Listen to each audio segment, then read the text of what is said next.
Dans cette vidéo courte, je vais te montrer la base des raccourcis clavier que tout assistant virtuel, marketeur ou entrepreneur devrait maîtriser sur le bout des doigts. Pourquoi? Parce que c'est des petites actions qu'on répète des milliers de fois toutes les semaines, des centaines de fois tous les jours, et qui vont faire gagner beaucoup de temps. Ça va être la différence entre un Google qui regarde comme ça et quelqu'un qui se concentre sur ce qu'il a besoin de faire plutôt que utiliser l'outil. Donc, qu'est-ce que j'ai fait? C'est que j'ai demandé à l'IA, donc là à Gemini, j'ai besoin de préparer un cours pour mes clientes assistantes virtuelles sur les raccourcis clavier qu'elles ont besoin de connaître et maîtriser pour travailler plus vite et gagner du temps. Fais-moi le listing en parlant et en donnant un exemple d'utilisation à chaque fois. Donc, tu as vu, c'est pas très français. Pourquoi? Parce que j'utilise systématiquement la dictée vocale. Et note au passage que tu vois, j'en ai profité pour comparer ce qu'allait me faire Gemini et ChatGPT. Et finalement, j'ai bien aimé. Les deux m'ont sorti la même chose, mais j'ai préféré la mise en forme de Gemini. Euh, ok, donc les raccourcis clavier de base. CTRL-C, qui sert à copier le texte. Par exemple, tu vois, je fais ça, hop, voilà.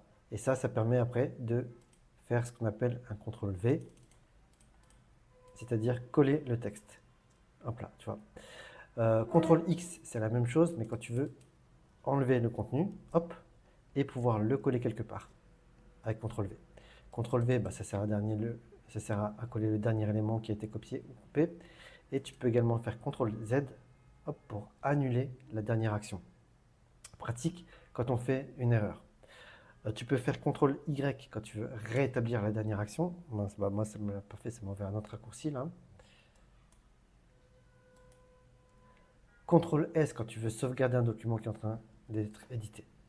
Ensuite, en termes de navigation, parfois, tu peux être amené, enfin moi en tout cas, je suis amené à guider des clients lors d'appels en live. Et une fonction très pratique, c'est CTRL F, comme Find en anglais, qui sert à chercher un document, à chercher quelque chose dans la page. Par exemple, si je dis cherche facturation dans la page et que tu ne trouves pas, au lieu de chercher, tu fais CTRL F, voilà, tu vois, il y a un petit moteur de recherche qui vient d'apparaître. Et au fur et à mesure que tu écris, tu vois, toutes les occurrences du mot que tu recherches ici vont apparaître en orange ou en jaune. Et également, tu vois, on peut voir 1 sur 6, ça veut dire que tu vois, ça apparaît 6 fois. Et là, tu peux naviguer à travers les différentes occurrences dans la page.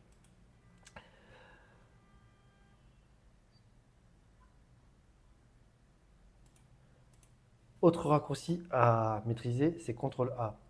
Pourquoi A? Parce que CTRL All, en anglais, All ça veut dire tout. Et donc, bah, ça sert à tout sélectionner, tu vois, plutôt que de galérer à faire comme ça, là.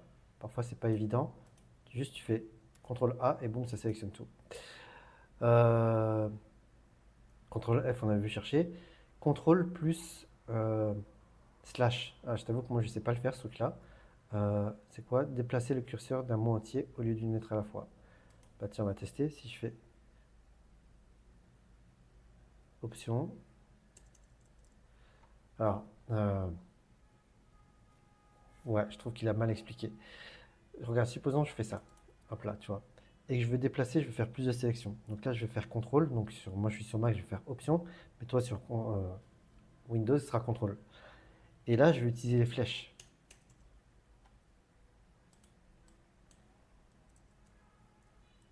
Ah,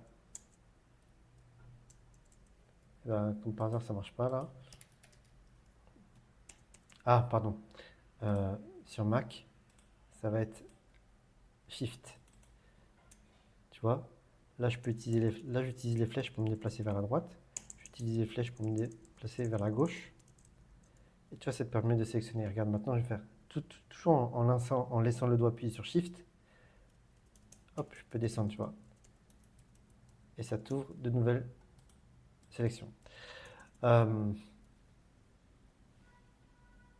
tiens, je vois qu'il y a CTRL Shift.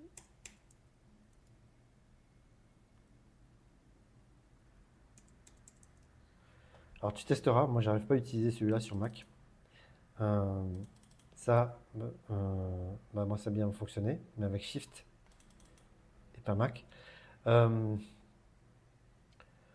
Autre raccourci basique de chez Basique, j'ai vu qu'il y en a qui ne connaissent pas encore, c'est le double clic et le triple clic. Supposons, regarde, je veux sélectionner le mot corrigé. Tu vois, à l'ancienne, je vais faire comme ça, mais tu vois, il n'y a pas beaucoup de précision, il faut que j'ai une souris. Tu vois, regarde, tu as vu, j'ai intégré un caractère, un espace derrière. C'est pas très précis. À la place, tu peux faire juste un double clic. Voilà, tu vois, et ça va sélectionner le mot. N'importe où je vais double-cliquer, ça va sélectionner le mot. Et l'autre truc, c'est qu'il existe le triple clic pour sélectionner tout un bloc entier. Regarde, si je fais ça, 1, 2, 3, boum, tu vois, ça m'a tout pris. Et à partir de là, je peux faire CTRL-C, hop, et coller. Voilà, tu vois. Tout comme je peux faire ça, hop, CTRL-X et coller ailleurs. Donc voilà pour les bases. Ensuite, il y a la navigation. Ah, ouais, ça c'est pratique aussi. La gestion des onglets dans les navigateurs. Donc, commande Tab. Donc, si tu es sur Windows, tu vas faire Alt Tab pour basculer rapidement à travers les programmes et applications. Moi, je vais le faire sur Mac, tu vois, ça donnait commande. Ah, tu vois pas parce que j'ai un autre écran. Ça, ouais, tu peux pas le voir. C'est j'ai un autre écran en bas et ça se passe sur l'autre écran en fait. CTRL T quand tu veux ouvrir un nouvel onglet ou commande T. Donc regarde. Hop là, voilà, ça vient de m'ouvrir un nouvel onglet dans Chrome. Je vais faire CTRL W ou commande W sur Mac pour fermer l'onglet. Voilà. CTRL SHIFT plus T, ah, je ne le connaissais pas celui-là, pour ouvrir le dernier onglet. Ah, génial. Tu peux faire CTRL H ou commande H pour ouvrir l'historique. Ah non, ça marche plus.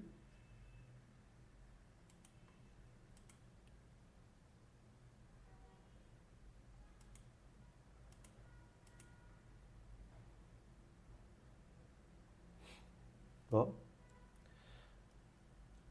Non, ça marche pas sur Mac. Alors je sais plus c'est quoi l'historique. Non, il n'y a peut-être pas de raccourci.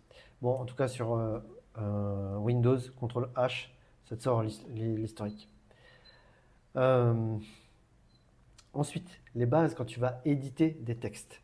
Donc quand tu es dans n'importe quel éditeur de texte, que ce soit Google Sheet, que ce soit comment ça s'appelle, Word, si tu utilises, c'est un dinosaure qui utilise encore Word alors qu'aujourd'hui il y a le cloud. Quand tu veux mettre du texte en gras, tu fais CTRL B. Quand tu veux mettre un texte en italique, tu fais CTRL I. Quand tu veux faire souligner du texte, tu fais CTRL U. Quand tu veux rajouter un lien, ce raccourci-là, il m'a fait gagner tellement de temps, CTRL K. Et quand tu veux vérifier l'orthographe, tu fais F7. Donc voilà, c'est la base de tous les raccourcis. Dis-moi dans les commentaires lesquels d'entre eux tu as appris que tu ne connaissais pas, quels sont tes préférés. Si tu vois qu'il y a des raccourcis que j'ai oubliés, qui te paraissent indispensables et qui sont super utiles, bah, je t'invite tout simplement à les partager dans les commentaires. Ce sera utile, ça va contribuer à tout le monde.